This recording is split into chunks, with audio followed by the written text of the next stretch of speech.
Bouygues Construction travaille sur un important projet de bâtiment déconnecté des réseaux d'énergie, c'est-à-dire qui utilise uniquement les énergies renouvelables. Pour cela, un certain nombre de technologies vont être déployées et nous avons besoin très en amont du projet de vérifier quelles sont les technologies les plus acceptables par les utilisateurs finaux, c'est-à-dire les habitants. Contrairement aux focus group plus classiques qui font réagir des testeurs sur une journée, l'aspect très original de notre expérimentation, donc du projet, c'est de déconnecter un vrai logement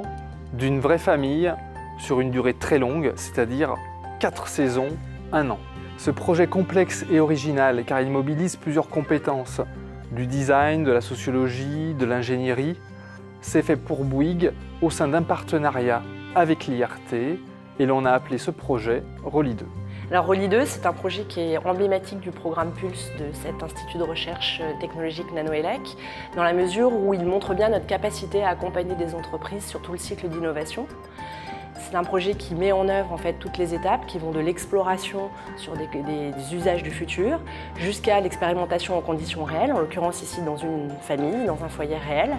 et en passant par toutes les étapes de spécification, de levée des verrous technologiques pour arriver jusqu'à des démonstrateurs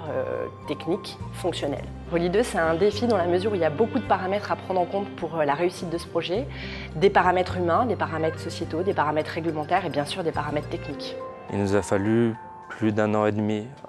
pour mettre en place l'expérimentation, donc beaucoup de relationnel avec différents experts pour